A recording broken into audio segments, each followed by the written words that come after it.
जय हिंद दोस्तों, मैं नवीन शर्मा आप सभी का स्वागत करता हूं। आशा करता हूं आप सब एकदम अच्छे हैं, एकदम बेहतरीन हैं। एक बार सारे दोस्त बताएंगे आप सब कैसे हैं। उम्मीद करेंगे एकदम अच्छे होंगे। कुमारी काजल मौर्य, दुर्गेश शर्मा, विजय द्विवेदी, अंजलि, शिल्पा, वंदना, घनश्याम, दीपू, आकाश, सारे प्यारे दोस्तों का बहुत स्वागत है। और दोस्त, हमने कल शुरू किया था आपका छंद अध्याय को पढ़ना, उसी को हम कंटिन्यू करेंगे। आज की क्लास में हम छंद के भेद जानेंगे कि छंद के भेद कौन कौन से होते हैं। कल की क्लास में, आने वाली क्लास में हम वर्णों की गिनती को करना सीखेंगे कि वर्ण गिने तो गिने कैसे, किसकी मात्रा कितनी आएगी अनुस्वार की, कहीं चंद्र बिंदु आएगा, कहीं आधा आएगा, कहीं आधा पहले आएगा, कहीं पूर्ण होगा, तो किसकी कितनी मात्राएं गिनी जाएंगी और किस तरह से गिनी जाएंगी। ठीक है, वो हम आने वाली क्लास में, यानी कि कल की क्लास में। और उसके बाद में छंद के प्रश्न परीक्षा में कैसे कैसे बनेंगे और कैसे कैसे बन सकते हैं उसकी प्रैक्टिस करेंगे। ठीक है, तो ये हमारा अगले 3 दिन का प्रोग्राम और है। ठीक है जी, तो छंद को शुरू करते हैं आज आपका छंद के भेद से। मैं कुछ दोस्तों से जानना चाहूंगा कि आप मुझे बताइए, आप जानते हैं छंद के भेद कितने होते हैं? छंद के भेद, छंद के भेद कितने होते हैं? तो क्या बोलेंगे? छंद के भैया जी 3 भेद होते हैं कुल। कितने भेद होते हैं छंद के? छंद के 3 भेद होते हैं। कितने भेद होते हैं छंद के? 3 भेद होते हैं। और 3 भेद की अगर बात करें कौन कौन से होंगे आपका, पहला होता है आपका मात्रिक छंद। मात्रिक छंद, ठीक है, 3-4 लाइन छोड़ के नीचे लिखना भैया आपका वार्णिक छंद। 3 लाइन तो कम से कम छोड़ देना अपनी कॉपी पे, वार्णिक छंद। और फिर से 3 लाइन छोड़ के लिखेंगे, तीसरा होता है आपका मुक्त छंद। मुक्त छंद, मुक्त छंद। तो कभी बोल छंद के कितने भेद होते हैं? तो छंद के भेद होते हैं आपके, एक तो होगा आपका मुक्त छंद। ठीक है, क्या होगा? मुक्त छंद होगा आपका। एक होगा आपका वार्णिक छंद और एक होगा आपका, मैंने बताया, मात्रिक छंद। अब इनमें अंतर क्या है? मात्रिक छंद वह छंद होता है, याद रखेंगे, परिभाषा लिखो, वह छंद, वह छंद जिसमें जिसमें मात्राओं की गिनती होती है। वह छंद जिसमें मात्राओं की गिनती, मात्राओं की गिनती होती है, उस छंद को हम क्या बोलेंगे? मात्रिक छंद होता है। मात्रिक छंद होता है या कहते हैं, कैसे भी लिख लीजिए, मात्रिक छंद होता है। जैसे मात्रिक छंद की अगर मैं बात कर रहा, मैंने बताया क्या होगा, इसमें मात्राओं की गिनती होगी। जैसे आपकी क्लास करा रहे हैं भानु, तो मैंने एक शब्द लिखा भानु, ठीक है, इसमें मात्राओं की गिनती करके मुझको बताओ मात्रा इसमें कितनी है। भानु, सारे दोस्त बोलेंगे, सबका ठीक तरीके से उत्तर आना चाहिए। तो आप क्या बोलेंगे? भैया हम वार्णिक विच्छेद के द्वारा देख लेंगे। वार्णिक छंद हो या कोई भी हो, वार्णिक विच्छेद तो करना पड़ेगा, मात्रा और वर्ण तभी निकल के आते हैं। मात्रा और वर्ण के बारे में तभी पता चलता है हमको। तो भा धन दीर्घ क्या हो जाएगा? आ ना धन उ। अभी आप बेसिक जानिए, अभी आप नहीं जानते कि वर्ण में कैसे गिने जाते हैं। अभी आप आ ई उ लघु और दीर्घ स्वर तक जानते हैं। अभी आप आधे के बारे में नहीं जानते, चंद्रबिंदु अनुस्वार के बारे में नहीं जानते हैं। तो जब जान जाएंगे तो उसके बारे में तब बात करेंगे। भ आ न धन दीर्घ उ। तो मुझे बताइए आप एक बार कि यहां पर जो मात्राएं हैं वो कितनी है? इस आ की कितनी मात्रा होगी? भैया दीर्घ वर्ण है, वर्तुल चिन्ह बनाएंगे। और उ कितनी मात्राएं हैं? दीर्घ उ है, तो 2 और 2 होंगी, यानी कि इन सब में क्या गिनी जाएगी? मात्रा गिनी जाएगी। ठीक है जी। वार्णिक छंद क्या होगा जी? वार्णिक छंद होगा दोस्त हमारा जिसमें वर्ण की गिनती होगी। क्या बोलेंगे? वह छंद, वह छंद जिसमें जिसमें वर्ण की गिनती हो, वर्ण की गिनती होती है, वर्ण की गिनती होती है। क्या होगा? वह छंद जिसमें वर्ण की गिनती होती है, याद रख लेना। और सभी चरणों में चरण का मतलब क्या होता है? पंक्ति। सभी चरणों में वर्णों की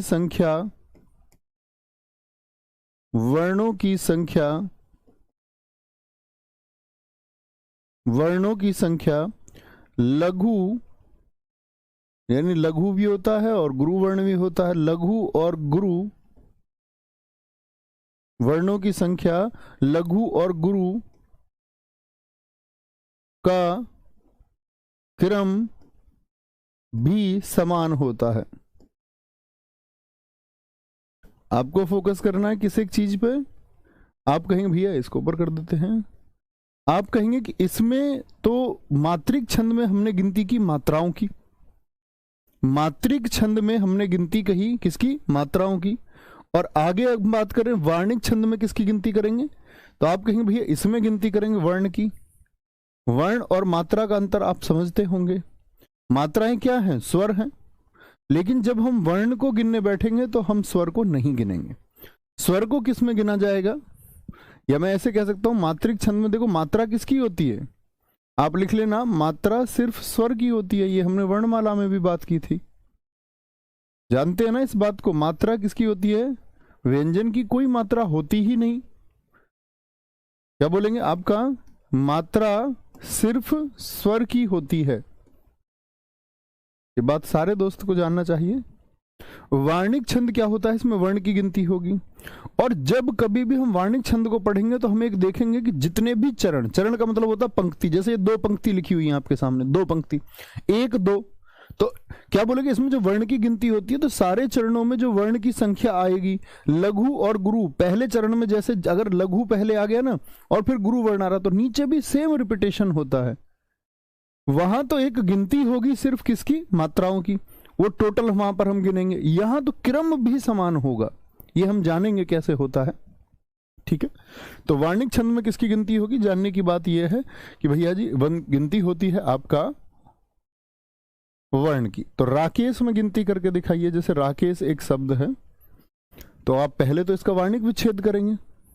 तो वार्णिक विच्छेद करेंगे तो मित्र क्या बनेगा? रा, ठीक है, धन आ, रा में आ है, का में धन क्या है मित्र आपका?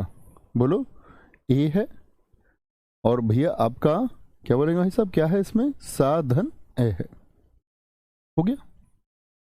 तो मैंने बोला अगर मैं अभी भी इनकी मात्राएं गिनूं, आ, ए, तो मैं क्या कर रहा हूं? वार्णिक विच्छेद की बात तो कर रहा हूं मैं। फिर मैं कर रहा हूं मात्रिक छंद की बात। और मात्रिक छंद इसकी गिनती मात्राओं की होगी तो हम इसमें क्या बोलेंगे? मात्राओं को नहीं गिनेंगे।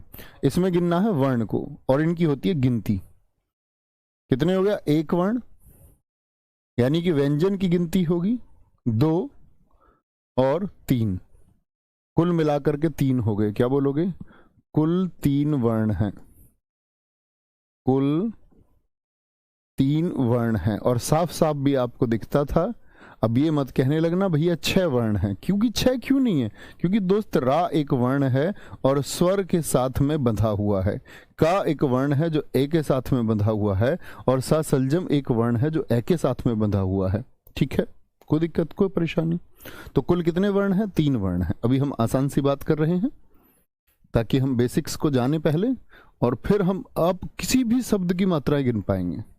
कितना भी कठिन शब्द होगा, कहां पर किसी भी प्रकार का आशीर्वाद जैसे शब्दों के, अतिशयोक्ति जैसे शब्दों के आप गिन पाएंगे आराम से, बड़े प्यार से। वो मेरा काम रहेगा। अच्छा, मुक्त छंद क्या होता है? मुक्त छंद होता है आपका, क्या बोलेंगे परिभाषा इसकी? जिसमें मुक्त छंद क्या होगा? जिसमें ना तो कोई ताल हो, ना तो कोई ताल, सबसे आसान काम यही है। कोई ताल, ना कोई क्रम, ना कोई क्रम, ना कोई, क्या बोलेंगे? जिसमें ना कोई ताल, ना कोई क्रम, ना कोई लय हो। लय हो।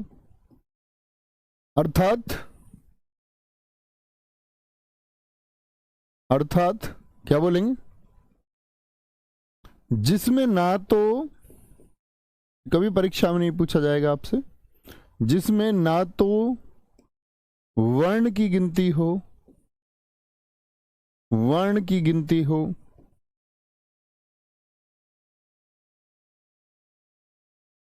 और ना ही मात्रा की। तो ये दोनों से अलग हो गया।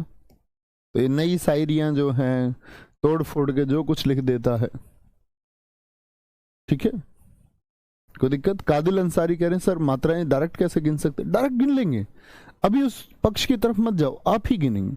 हम ऐसे देखेंगे 2a 1a क्या हो जाएगा आपका सा, इसमें h छिपा हुआ, आप डायरेक्ट गिनेंगे। वो प्रैक्टिस से होगा, हम प्रैक्टिस करेंगे उसकी, है ना।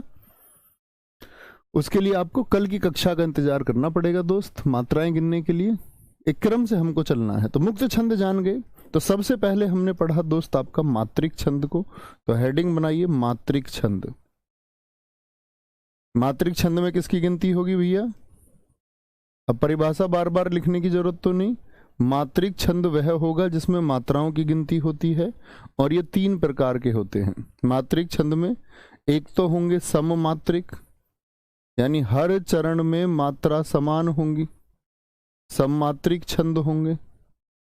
दूसरे आपके होंगे विषम मात्रिक छंद, विषम मात्रिक छंद। और तीसरा होगा आपका क्या? तीसरा होगा आपका अर्ध सममात्रिक छंद, अर्ध सममात्रिक छंद। देखो जैसा कि उसकी नाम की परिभाषा से भी आपको स्पष्ट दिखता है। तो क्या बोलेंगे, इसमें मात्राएं कैसी होंगी? हर चरण में मात्रा क्या होंगी? समान होंगी। विषम, विषम आप जानते हैं दोस्त, जो 2 से विभाजित ना हो, जैसे 1 और 3 क्या है? विषम। 5 क्या है? विषम। 7। तो इसमें विषम चरण में, विषम का मतलब पहली पंक्ति, फिर तीसरी पंक्ति, फिर 5वीं पंक्ति समान होगी मात्राओं में, और दूसरी, चौथी, छठी, 8वीं वो समान होंगी। अर्ध सम मात्रिक में क्या होगा कि कोई भी दोनों से आधे सम होंगे, आधे विषम होंगे, इनके संयोग से बनेंगे। कैसे बनेंगे? तो क्या बोलोगे? सम, विषम और अर्ध। सारे दोस्त बोले। तो अब देखो, अब तक हमने बोला छंद के प्रकार, लेकिन अब पूछ ले मात्रिक छंद के कितने भेद हैं। तो मात्रिक छंद को 3 तरह से बांटा जा सकता है। मात्रिक छंद को 3 तरह से बांटा जा सकता है। तो सम मात्रिक छंद क्या होगा, याद रखेंगे, जिसके प्रत्येक चरण में, भाई साहब जिसको चरण नहीं पता हो, चरण क्या लिख लो, चरण मतलब पत्नी। क्या होगा आपका? चरण मतलब पत्नी, चरण मतलब पंक्ति, ठीक है। जिसके प्रत्येक चरण में, जिसके प्रत्येक चरण में समान मात्रा हो, मतलब पंक्ति होता है, प्रत्येक चरण में समान मात्रा हो, प्रत्येक चरण में, प्रत्येक चरण में समान मात्रा हो, मतलब एक जैसी मात्राएं होंगी, ठीक है। अच्छा जी, ये तो हुई पहली बात। दूसरी बात लिखें, इसमें प्रत्येक में 4 चरण होते हैं, 4 चरण होते हैं। सममात्रिक में कितनी पंक्तियां होंगी? 4 चरण होते हैं, ठीक है। अब 4 चरण के बाद में देखिए 4 पंक्ति होंगी, मात्रा समान होंगी। तो इसके उदाहरण कौन कौन से हैं, उनको क्रम से लिखना। जैसे इसमें पहला आता है आपका, अहीर से शुरू करते हैं इसको। अहीर, अहीर में मात्राओं की संख्या कितनी होती है? अहीर के प्रत्येक चरण में कितनी मात्रा होंगी? अब इतनी बात तो समझ गए कि प्रत्येक चरण में, यानी कि अहीर में 4 पंक्तियां होंगी और 4 में मात्राएं कितनी होंगी? 11 11 11 11। उनको गिनना हम सीखेंगे। अभी हम सिर्फ पहले परिभाषाएं लिख लें सबकी, ताकि जब हम मात्रा गिने तो हम जान भी पाए साथ में। अच्छा भैया ये होगा, इसमें तो 12 मात्रा होती हैं तोमर में, तोमर में 12 मात्राएं होती हैं। चौपाई में आपका, चौपाई शायद बहुत सारे जानते होंगे दोस्त, बताएं। चौपाई में 16 मात्रा होती हैं दोस्त आपका, चौपाई में 16 मात्रा, और सबसे ज्यादा उदाहरण चौपाई के ही पूछे जाते हैं। क्या बोलोगे? चौपाई में 16 मात्राएं होती हैं। जैसे मैं आपको एक बार मात्राएं गिन के दिखाता हूँ, इसका चौपाई का एक उदाहरण बताता हूँ, बड़ा अच्छा सा एक उदाहरण है, लिखना अपनी कॉपी पे। पर सहसा यह रूप, गिनना मात्राएं, प्रयास करना बस थोड़ा सा। पर सहसा यह रूप, एक बार प्रयास करेंगे, जो हमने वार्णिक विच्छेद किया। देख, क्या बोलोगे? पर सहसा यह रूप देख, नहीं ये तो फिर इसमें मात्राएं ज्यादा हो जाएंगी, कुछ और बदलते हैं। पर सहसा यह रूप देख, इसमें बड़ी पंक्ति हो जाएगी। इसमें देखो, सुरपी सुबास, सुरपी सुबास, गिनना मात्राएं। सुरपी सुबास सरस अनुराग, सरस अनुराग, इसमें गिने, आसान है आपके लिए, वहां तो ज्यादा हो जाएंगी मात्राएं। बोलेंगे, गिनने का प्रयास करना एक बार। तो कैसे 16 मात्रा होंगी मैं वो बताना चाह रहा हूं आपको। अभी हम प्रैक्टिस करेंगे सारी, मैंने बताया आने वाले कल में। अभी सिर्फ आज हम परिभाषाओं तक सीमित रहेंगे। तो आप कहेंगे भैया कितनी मात्रा? एक ऊ आया से के साथ में, तो मात्रा किसकी होगी? ऊ की। रे के साथ क्या होगा? ए, आप खोल के देख सकते हैं अलग से। रे के साथ एक ए आएगा, पे के साथ एक लघु ई आएगा। सुबास में से के साथ ऊ है, ऊज कौन सा है? देखो, जिसकी मात्रा इधर की तरफ हो, उल्टे हाथ की तरफ होती हैं, जैसे उल्टे हाथ की तरफ है तो छोटा एक बनता, दाएं हाथ की तरफ मात्रा हो तो बड़ा दो बनता है। जैसे देखो, इसमें दाएं हाथ की तरफ मात्रा है तो इसका दो, इसमें कोई मात्रा नहीं तो एक, एक एक एक एक, इसकी मात्रा किधर जा रही है? इधर जा रही है, तो एक। मात्रा किधर जा रही है? दाएं हाथ की तरफ जा रही है, दो। गे की एक मात्रा होगी। तो वर्ण पे फोकस करिए और उसको देखिए, ठीक है? आगे आएंगे। गुरुजी कभी कभी मात्रा एक की जगह, अरे ऐसे थोड़ी तुक्के से ले लेंगे, एक की जगह दो, वो नियम होता है, उसको हम पालन करेंगे दोस्त, देखेंगे उसको, है ना? ऐसा नहीं हो सकता।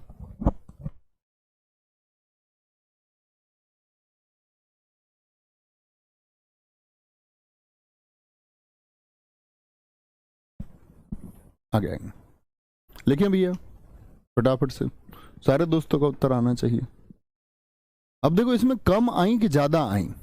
अब ऐसा हो सकता है कि इसमें आपका, अब आप कहेंगे भैया इसमें हम गिनने बैठेंगे तो देखें, 3, 1 4 2 6 1 7 8 9 10 11 12 2 14 और 1 15, यानी होनी चाहिए कितनी? 16।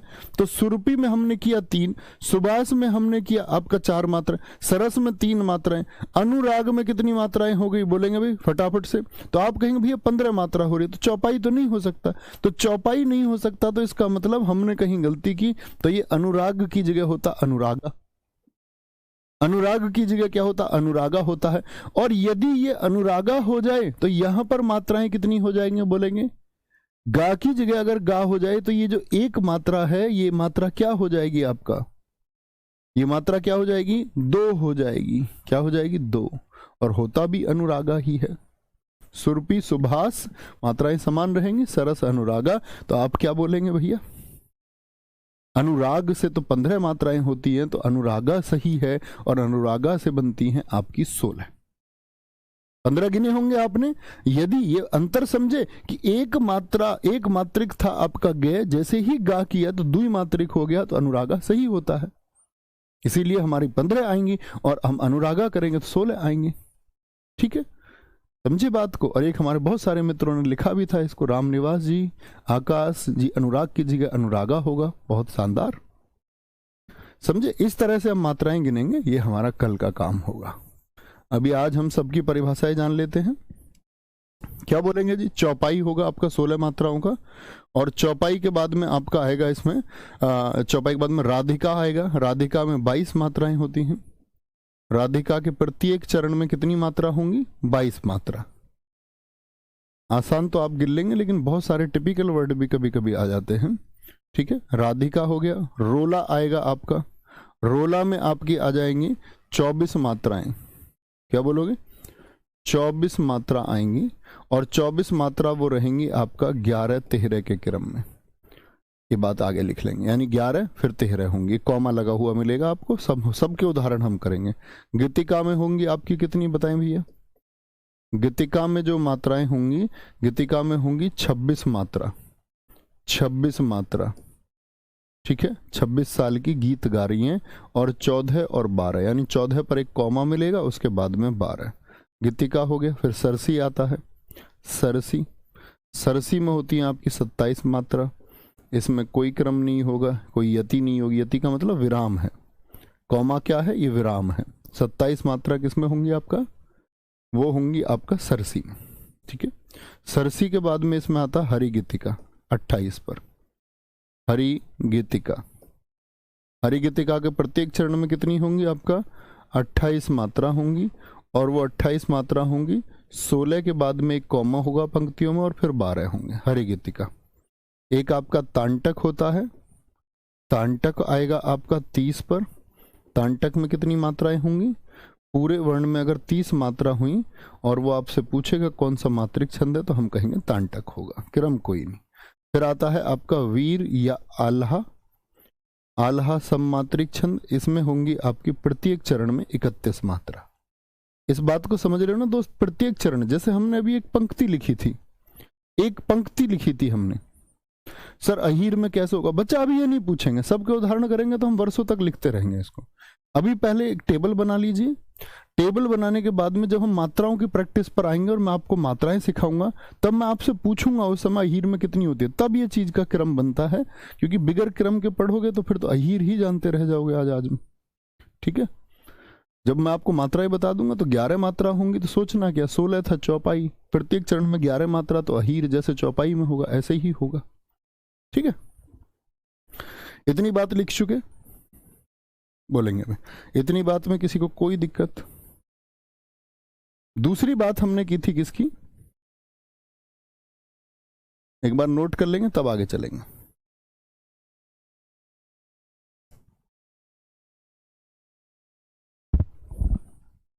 बोलेंगे भाई फटाफट से। इस दोस्त अंकुश कुमार जी, इस प्रश्न का उत्तर मैं क्लास में कई बार दे चुका हूं, आप शायद सारी क्लास नहीं करते हैं भाई, सारी क्लास करेंगे तो आपको आज ये पूछते ही नहीं, आप शायद कक्षाएं छोड़ छोड़ के करते हैं, दिया हुआ है पिछली क्लासेस में देखिए। अच्छा जी, विषम मात्रिक छंद की बात करें, अब देखना जरा ध्यान से, विषम मात्रिक छंद ये क्या होगा, बोलना लिखना। विषम चरणों में मात्राओं की संख्या, विषम चरणों में,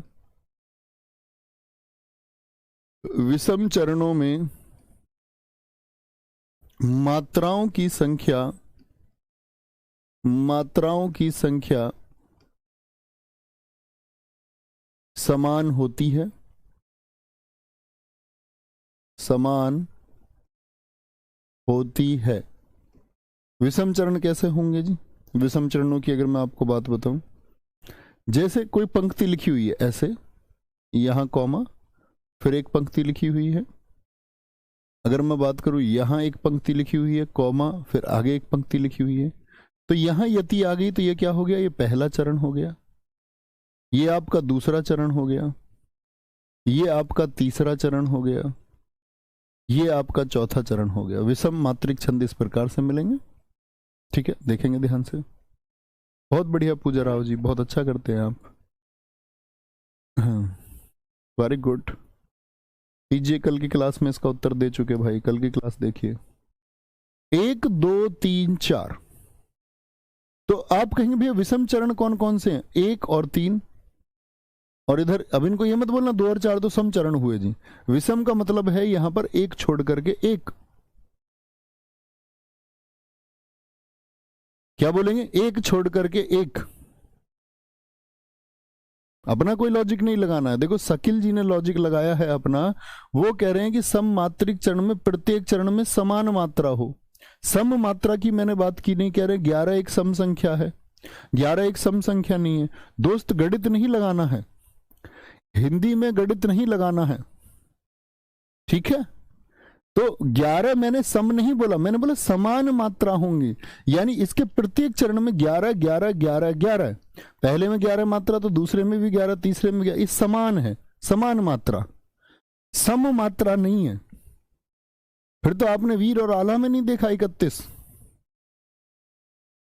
ठीक है, कोई दिक्कत? आगे आएंगे। तो मैंने बोला विषम चरणों में मात्राओं की संख्या समान रहती है, किसमें? आपका विषम मात्रिक छंद में। और यहां विषम मात्रिक से मतलब होता है आपका एक छोड़ करके एक, एक छोड़ करके एक। आगे आएंगे, देखें तो क्या कहेंगे आपको, यहां पर लिखें आपका, क्या बोलोगे इसमें कौन कौन सा होगा आपका? एक होता बरवे। बरवे में कितनी मात्राएं होंगी? बरवे में मात्रा होती हैं दोस्त आपका, विषम जो चरण होंगे, यानी विषम चरण कौन कौन से बोले? 1 और 3। विषम में होती हैं आपका 12, और विषम में होती हैं 12, और सम चरणों में होंगी 7। सम चरण में 7 होंगी, ठीक है। विषम में 12 और सम चरण में 7 होंगी। बरवे के बाद में दोहा होगा। दोहा में क्या होगा? विषम चरण में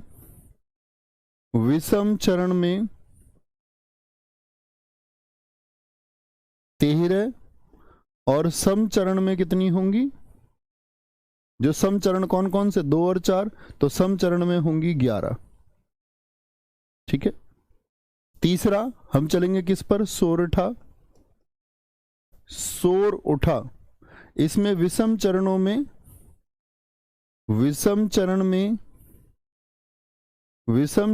होंगी आपकी 11, और सम चरण में होंगी आपकी 13।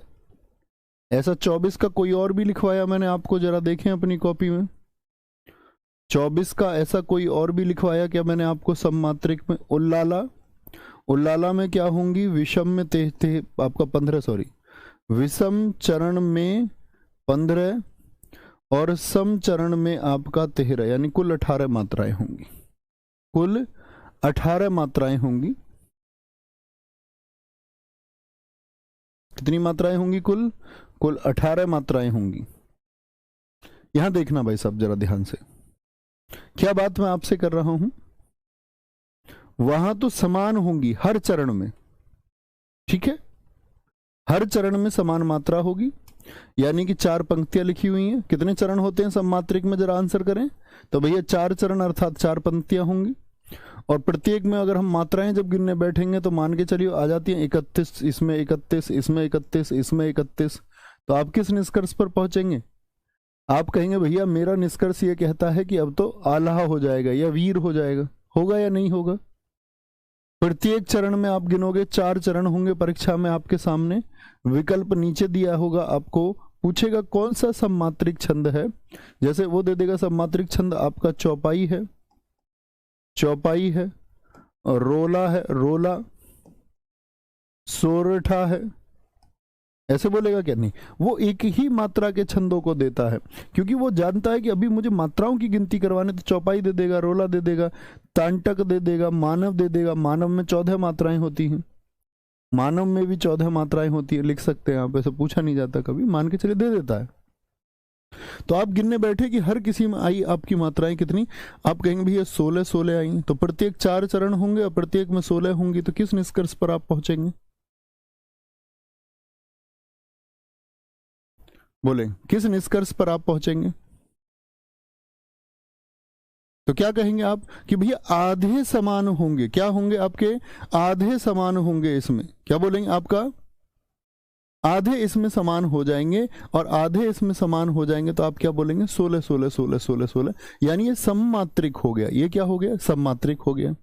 फिर हम दूसरी बात पर आएंगे आपके, इसमें क्या होगा? इसमें आधा सम होगा, आधा सम होगा, यानी कि आधे का मतलब कि पंक्ति जो 1 और 3 है, आधी तो ये समान हो जाएंगी। और सम चरणों में क्या होगा? 2 और 4, यानी सम चरण का मतलब आधे आधे ये समान, आधे आधे ये समान। बात समझे? इतनी भैया जी कुछ गलत हो गया है, हमने ये चीजें आपका अर्ध सम में लिखनी है। तो गलती होगी क्या? विषम मात्रिक, ओहो, यहां देखो भाई साहब, यहां नहीं, ये हमने परिभाषा अर्ध सम मात्रिक में लिख रहे हैं, सॉरी। आप इसको कट करके अर्ध सम मात्रिक कर लेंगे, नीचे तो बदलना कठिन होगा। आप जो विषम मात्रिक लिखा हुआ है उसको अर्ध सम मात्रिक कर लीजिए, माफ करेंगे। अर्ध सममात्रिक कर लेंगे, क्योंकि आधी मात्राएं समान है। किस किस में? आधी आधी। यहां पर क्या? विषम चरणों में और यहां पर सम चरणों में, तो आधी आधी समान होगी। एकदम से ठीक है। क्या बोलेंगे? ये देखो, हमने नाम, इसकी परिभाषा अर्ध सममात्रिक की लिख ली, यहां पर लिखेंगे। और इसको आप अलग से अभी मैं समझाऊंगा, विषम मात्रिक, जिसमें मात्राएं क्या होंगी? विषम तरीके से फैली रहेंगी। विषम मात्रिक छंद, माफ करेंगे भैया, विषम मात्रिक छंद, नाम चेंज कर लेंगे जरा। जी धर्मेंद्र सिंह जी भैया, जी भाई साहब, ठीक है।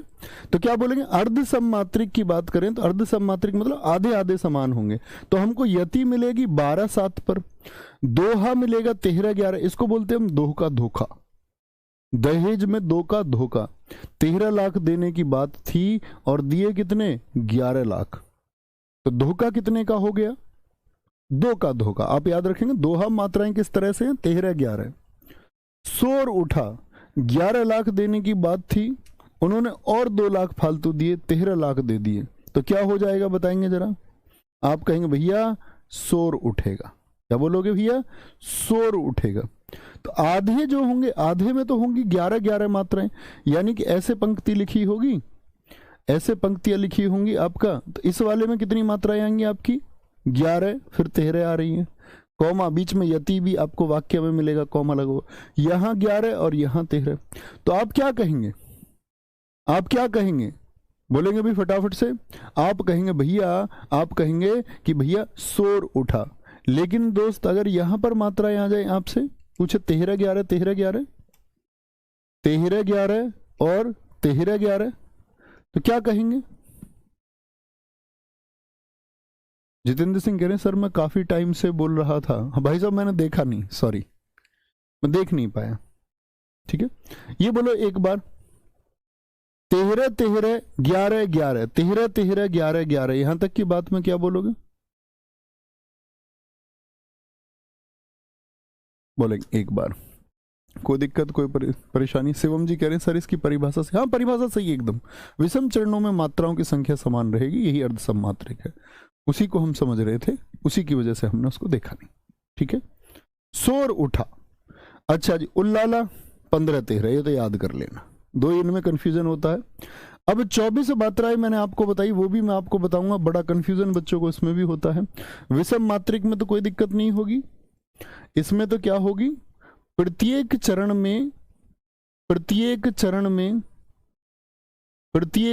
में मात्रा असमान रहती है, मात्रा असमान रहती है। ये हम उदाहरण बात करेंगे इसका। प्रत्येक चरण में कौन कौन से होते हैं? इसमें होता है कुंडलिया, या ये सॉरी, ये छोड़ के से पहले एक बात तो लिख लें, इसके प्रत्येक विषम मात्रिक छंद में इसकी एक पहचान तो साफ हो जाती है, 6 पंक्ति होती है। प्रत्येक विषम मात्रिक छंद में, प्रत्येक विषम मात्रिक छंद में 6 चरण होते हैं, 6 चरण होते हैं। ठीक है, 6 चरण होते हैं। और इसमें बोलेंगे पहला कौन सा होगा आपका, इसकी वजह से भी हम पहचान लेते हैं। एक होता है आपका कुंडलिया, बोलेंगे भैया, एक होता है आपका कुंडलिया। और कुंडलिया जो बनेगा वो किस किस से मिलकर बनता है? ये बनता है दोहा प्लस रोला से, D+R, दोहा प्लस रोला, दोहा प्लस रोला। ठीक है, अच्छा फिर हम बात करेंगे आपका छप्पे। एक होगा आपका छप्पे, छप्पे के लिए हम बात करेंगे R+O की। अभी सिर्फ परिभाषा लिख लीजिए, मैं आपको बड़ा प्यार से इसको समझाऊंगा। उदाहरण देकर के जब हम समझेंगे तो अन्य चीजें भी हम नोट डाउन करेंगे। रोला प्लस उल्लाला, यानी इसमें 6 पंक्तियां होंगी, जिसमें से आपका क्या बोलेंगे आप, शुरुआती पंक्तियां 4 दोहा फिर रोला, ऐसे ही इसमें रोला और उल्लाला की होंगी। तो दोहा तो हम सीख चुके होंगे पहले, तभी हम कुंडलिया पर जाएंगे। रोला हम सीख चुके होंगे। इसको बस याद कर लो आप एक सूत्र तब तक कि कुंडल कोई आपके छीन के भाग गया तो कुंडल छीनेगा तो कान में चोट लगेगी, कान में चोट लगेगी, और कान में चोट लगेगी तो किसके पास जा रहे हो आप, डॉक्टर के पास जाओगे। तो डॉक्टर याद रख लो, सिर्फ आपका काम इतना है, बाकी चीजें आप कर पाएंगे, ये मेरा प्रॉमिस है आपसे। DR किसके जाओगे, डॉक्टर। तो मैं कहूंगा दोहा और उल्लाला से क्या बनता था, कुंडलिया। छप्य रोला प्लस उल्लाला, रोला प्लस उल्लाला, छप छप करता है पानी, और पानी किस में रहता है, आरो में, आरो में। तो रोला प्लस उल्लाला, ऊ से उल्लाला, आर से रोला, ठीक है। तो अब यहां पर दोनों में अंतर क्या होगा भैया, जब दोनों में ही 6 चरण होंगे तो वो हम वहां पर सीखेंगे। कुंडलिया की तो एक बड़ी आसान सी पहचान है, कुंडलिया की तो एक बड़ी आसान सी पहचान है, याद रख लेना। जिस शब्द पर शुरू होती हैं 6 पंक्तियां, उसी शब्द पर खत्म भी होती हैं। जिस शब्द से शुरू होंगी, जिस शब्द से शुरू, उसी शब्द पर खत्म, उसी शब्द पर खत्म।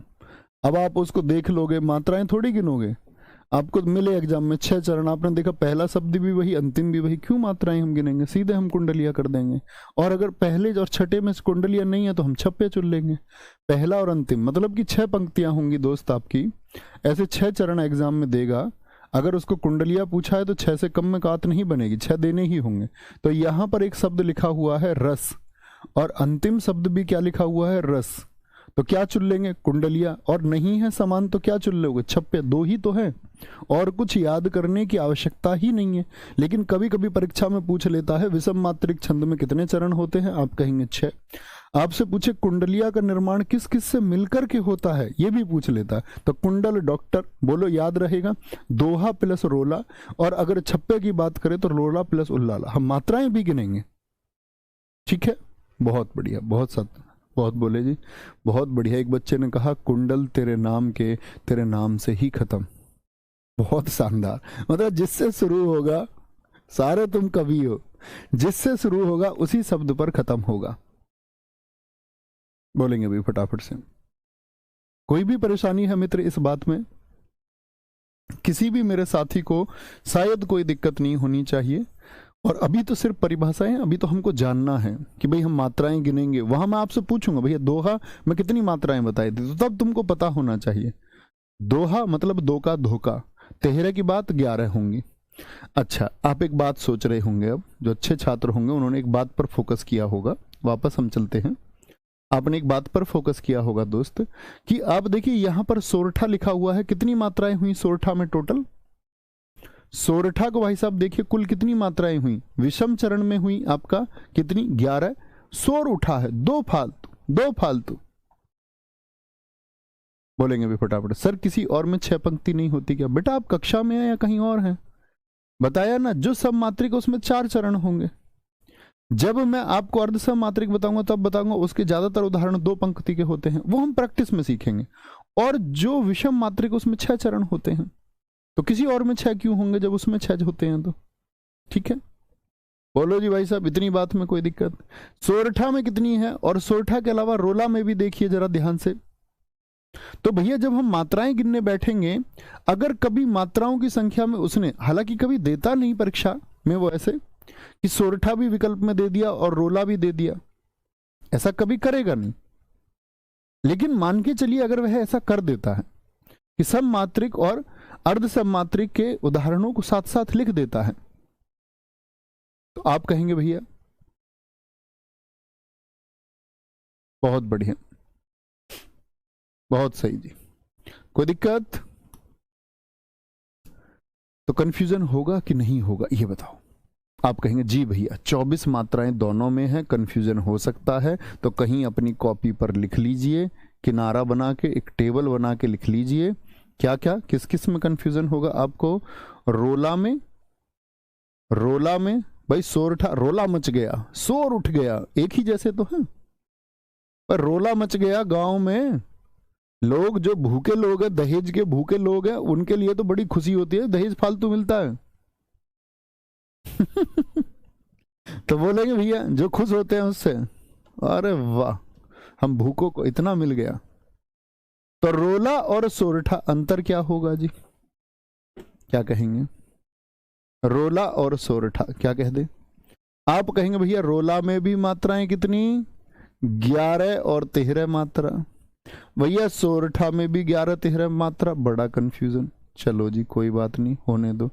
ये कैसा है, पहला अंतर है, ये कैसा है, ये सममात्रिक है बेचारा, और सोरठा कैसा है, सोरठा बेचारा अर्ध सममात्रिक है, अर्ध सममात्रिक है।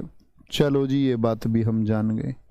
भैया अंतर कैसे करेंगे वो बात बता दो। अंतर करेंगे, याद रख लेना, जब इसकी मात्राएं हम लिखेंगे तो अंत में दीर्घ वर्ण आता है। दीर्घ वर्ण मतलब कि क्या होता, दीर्घ वर्ण वर्तुल आता है। जब आप मात्राएं लिखेंगे तो अंत में दीर्घ वर्ण आता है। और सोरठा में याद रख लेना अंत में लघु वर्ण, इसकी जब मात्राएं लिखेंगी और 24 हो तो कैसे पहचानोगे, अंत में लघु वर्ण आता है, अंत में लघु वर्ण आता है, ठीक है, याद रखेंगे। इसमें होते हैं आपके, ये सममात्रिक है तो इसमें 4 चरण होंगे, 4 चरण होंगे, और सोरठा के हमेशा 2 चरण होते हैं। परीक्षा में आपके 2 चरण लिखे हुए आएंगे। यानी मैंने आपको एक और बात समझाई, ध्यान से देखना। जो सममात्रिक होंगे, सममात्रिक में कितने चरण होते हैं, सममात्रिक में दोस्त आपके 4 चरण होते हैं, ठीक है। अर्ध सममात्रिक में आपके, आधे सममात्रिक में कितना होगा, अर्ध सममात्रिक में आपका कितने, 2 चरण होंगे। और साथ में याद रख लेना विषम मात्रिक में कितने चरण होंगे भैया, तो आप कहेंगे विषम मात्रिक में भैया जी 6 चरण होंगे, ठीक है। याद करेंगे मात्राएं। यहां रोला और सोरठा में क्या अंतर होगा, रोला और सोरठा में क्या अंतर होगा, तो आप कहेंगे भैया अंत में यदि दीर्घ वर्ण आया तो रोला होगा, ठीक है। अंत में 2 आए तो रे से रोला, ये क्या होता है 2, ऐसे भी याद कर सकते हो। इसके अंत में आएंगी 2 मात्रा, रोला वाले में, रे में अंत में 2 आएंगी। सोरठा में कितनी आएगी, छोटी आएगी, छोटी आएगी। कोई दिक्कत, कोई परेशानी? दीर्घ वर्ण आएगा, गुरु वर्ण आएगा, अंतर हम समझेंगे। मैं वहां आपसे पूछना भी चाहूंगा कि भैया मैंने जो आपको बताया था वह तुमको याद है या नहीं, ठीक है, बोले कोई दिक्कत? मानिक निषाद बहुत बढ़िया, नवीन का अर्थ है कोई समस्या नहीं होगी, वेरी गुड, आगे, बहुत शानदार। बेटा तुम्हारा सिलेक्शन होना जाना है नहीं कुछ बच्चों का, याद रख लेना, पढ़ना सीख लो। सर हमारा कॉल नहीं उठा रहा, हेल्पलाइन ये वो, इन क्लास में क्यों बोलते हो, बताओ मैं क्या आपकी बात करा दूं वहां जाके, नहीं करा पाऊंगा ना। थोड़े बौद्धिक बनो, थोड़े से होशियार बनो, ठीक है, आगे आएंगे, बोलेंगे भी। कोई दिक्कत, कोई परेशानी, आगे आते हैं। अब हम बातें हैं वार्णिक छंद पर। दूसरा मैंने बताया आपको वार्णिक छंद। देखो मुक्त छंद तो कुछ होगा ही नहीं, वो तो नई कविता है, उसमें तो कोई नियम ही नहीं लगता। वार्णिक छंद में किसकी गिनती बताई थी, वर्णों की गिनती बताई थी, वर्णों की गिनती बताई थी। और ये परीक्षा में हालांकि पूछे नहीं जाते, फिर भी हम इनको थोड़ी थोड़ी प्रैक्टिस इनकी करेंगे। इंद्र वज्रा, और मान के चलिए पूछ ही लिया जाए, और ऐसा भी नहीं है बिल्कुल नहीं पूछा जाता, पूछ लिया जाता है, और कम पूछा जाता है। यानी कि आपका अगर हम परीक्षा में बात करें तो आपका मात्रिक छंद ज्यादा पूछे जाते हैं। उपेंद्र वज्रा, ठीक है, एक वंशस्थ होगा, वंशस्थ होगा, वंशस्थ होगा, ठीक है। वंशस्थ के बाद में आपका द्रुत विलंबित होगा, द्रुत विलंबित होगा, विलंबित होगा। 5वां आपका बसंत तिलका होगा, बसंत तिलका। बड़े अजीबो गरीब नाम लग रहे होंगे जो पहली बार पढ़ेंगे, लेकिन आप धीरे धीरे धीरे धीरे इन नाम एकदम फैमिलियर हो जाएंगे आपके लिए। मालिनी 15 होगा। शिखरणी, सबसे मुख्य तो ये 7 हैं, सबसे मुख्य तो ये 7 हैं शिखरणी। फिर आता है आपका सवैया, सवैया आता है। सवैया के बाद में आपका आता है, सवैया के बाद में आपका आता है मालिनी सवैया, मालिनी सवैया आएगा। फिर होता है हमारा मालती सवैया, मालती सवैया। ये जस्ट बेसिक मात्राओं का एक टेबल हम बना रहे हैं, और कल हम जब पहले वर्ण की प्रैक्टिस कराऊंगा फिर उसके बाद में हम चलेंगे। मालिनी होता, मालती होता, फिर मल्लिका सवैया, मल्लिका सवैया होता है, मल्लिका सवैया। एक आपका घनाक्षरी होगा इसके बाद में, घनाक्षरी, ठीक है मित्र, घनाक्षरी होगा। घनाक्षरी के बाद में आपका क्या होगा, रूप घनाक्षरी, फिर देव घनाक्षरी। भैया बाद वाले छोड़ दूं क्या? भैया छोड़ना मत, एक एक बार पढ़ लो बस, एक एक बार, उसके बाद मतलब 7 तक याद रख लेना, कोई दिक्कत नहीं है, सीख जाओगे, बड़ी आसान चीज है। पहली बार जब इनके नाम देखते तो इनके नाम डराते हैं, आसान चीजें हैं, कवित्व होता है, चीजें एकदम आसान है, चीजें कठिन नहीं है, ठीक है, नाम कठिन हो सकते हैं। ओके, आगे आएंगे,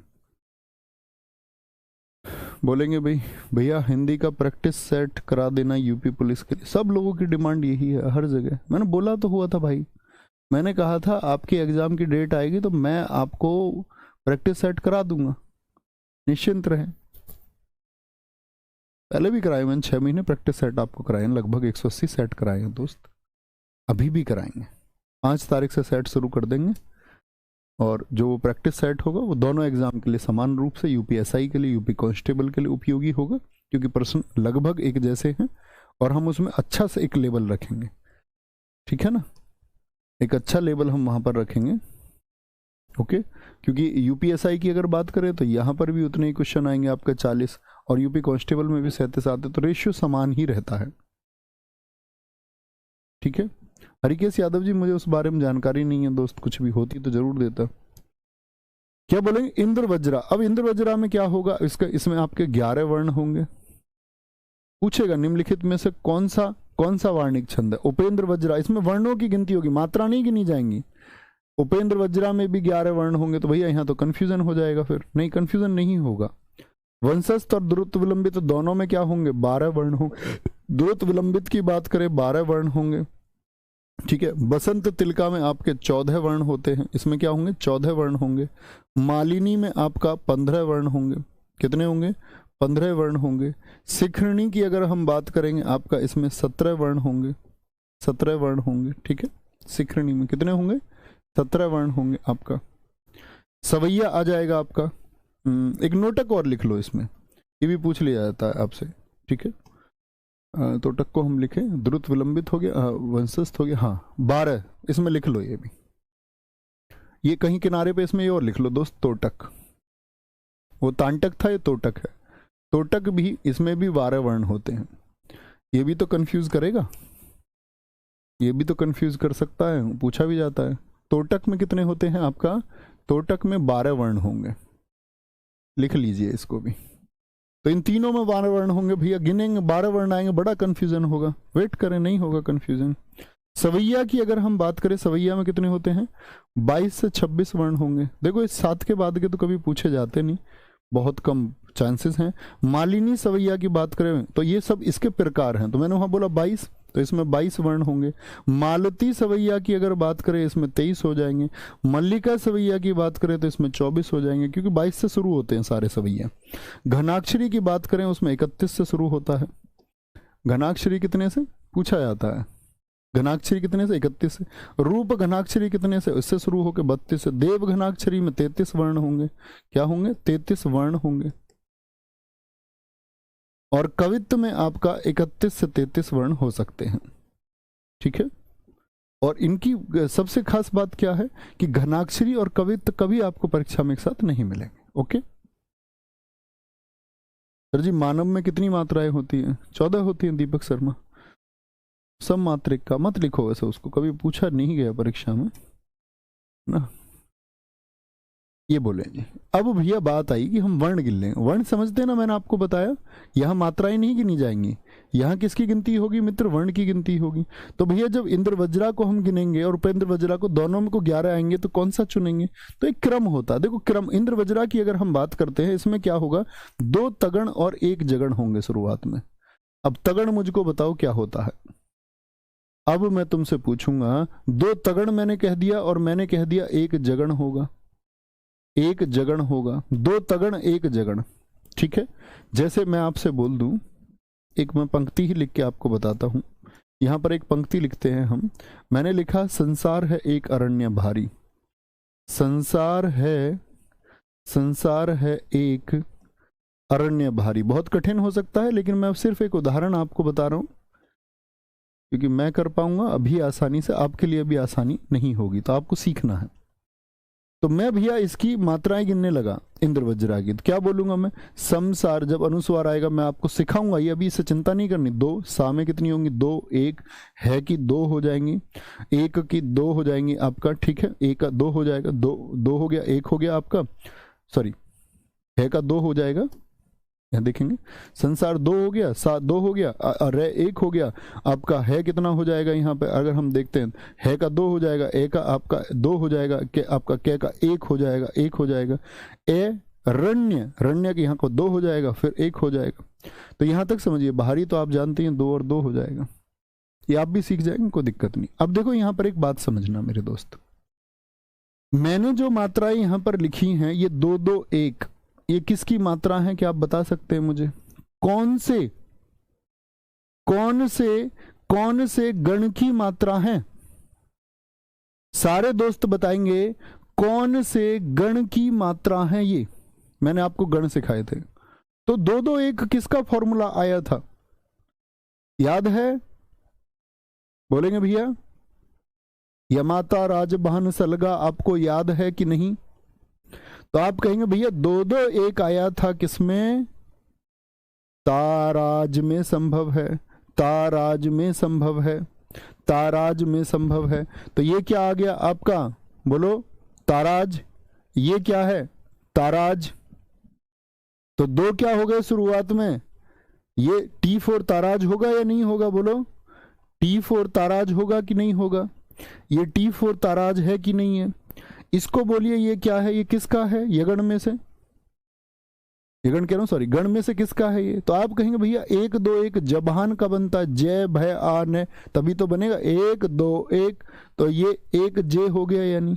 तो इसमें शुरुआत में होंगे 2 तगण और 1 जगण।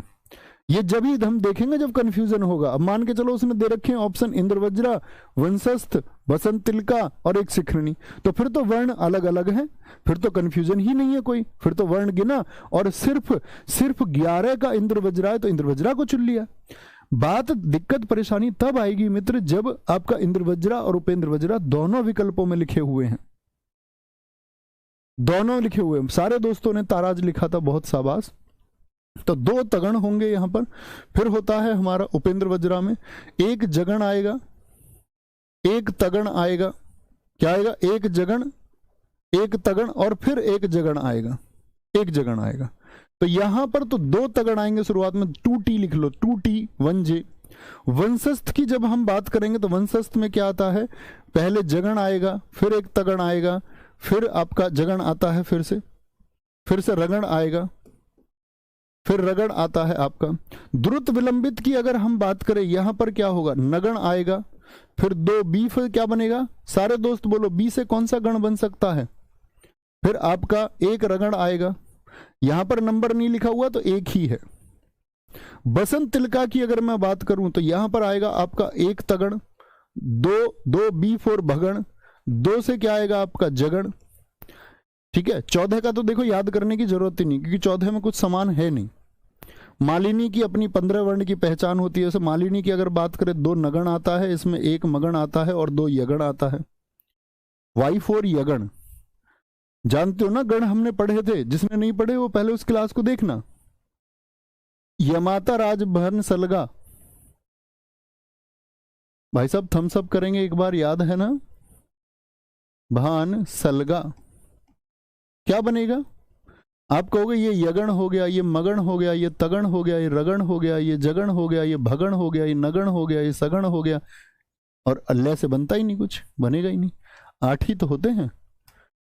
क्या बोलोगे? YMTRJBNS सारे अलग अलग हैं। यस। अब बात आई तोटक में भी तो भैया 12 हैं, तो तोटक में जब 12 होगा तो इसमें 4 S आते हैं लगातार। तो जब 12 के ये तीनों विकल्प में दे देगा, मान के चलो उसने 12 भी दे दिया हमको, वंशज द्रुत विलंबित, और तोटक भी उसने हमको दे दिया, तो 12 वर्ण करके हम तो कंफ्यूज हो जाएंगे ना। तो हमको सिर्फ पहला याद रखना है, पूरा सूत्र भी नहीं। वंशस्थ में क्या होगा? वंश किसके नाम पे जाएगा? वंश। भाई वंश में आदमी कौन आता है? जूनियर जो होगा, जूनियर। जूनियर भाई अगर मान के चलो ऐसे बोलेंगे ना, जैसे हम बोले राजा जेम्स है, तो अगला राजा कौन बनेगा वंश में? जूनियर बनेगा, जूनियर राजा बनेगा, जूनियर राजा, वो अगला वंश में अगला राजा है। द्रुत विलंबित, अब आप कोई अपना समझ सकते हैं इसमें क्या बोलेंगे?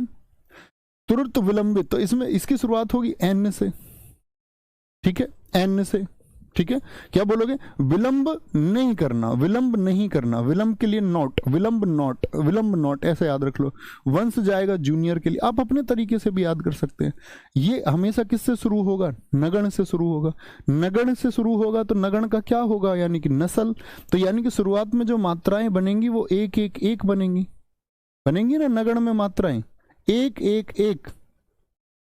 प्रीति जी पूछ रही है सर 11 और 12 वर्ण से क्या मतलब है? बेटा आप कक्षा में शायद सारे में शामिल नहीं है बच्चों। वर्ण में वर्ण की गिनती होगी, मात्रा नहीं गिनी जाएंगी, और वर्ण गिनेंगे। जैसे अभी मैंने आपको बताया राकेश में कितने वर्ण बताए थे? तो 3 वर्ण बताए। ऐसे पूरी पंक्ति में जो वर्ण होंगे, जैसे यहां पर आप वर्ण देख के मुझे बताइए, 1 2 3 है, 4 बोलो भैया, 5 6 7 8 9 10 11 12 वर्ण बनेंगे, ठीक है। गिनेंगे तो ये मैं सिखाऊंगा आपको वर्ण गिनने, किस तरह से वर्ण गिने जाएंगे, किस तरह से मात्राएं गिनी जाएंगी। ओके, तो तोटक में किससे होंगे? क्या बोलेंगे? ये आपका एस से, किसी भी तरह से याद कर लें। उम्मीद करूंगा आप इन मात्राओं को याद करेंगे, और मात्राएं भी याद ना कर पाए तो भाई फिर तो भाई कमजोरी हो जाएगी। कुछ भी याद कर लो, अपने तरीके से बनाओ, जो अपना तरीका बनाएंगे वो सबसे बेहतरीन है। कोई दिक्कत? ओके भाई साहब, मुझको ओटीपी के बारे में जानकारी नहीं है, कोई 1-2 छात्र लिख रहे थे, होती तो मैं जरूर देता, ठीक है। तो चलेंगे कल हम मात्राएं गिननी सीखेंगे, फिर उसके बाद में आपको वर्ण मात्राओं के साथ में गिनने सिखा दूंगा, और फिर हम प्रैक्टिस करेंगे, और वहां पर चीजें एकदम से फिर क्लियर होंगी। अभी आप लोगों को सिर्फ थोड़ा सा प्रयास करना, मात्रा अगर याद कर पाते हो तो, नहीं तो जब हम बार बार प्रैक्टिस करेंगे तो बार बार आएंगी हमारे सामने और हो जाए, ठीक है। मिलते हैं कल, बाय बाय, टेक केयर, जय हिंद, जय भारत, नमस्ते।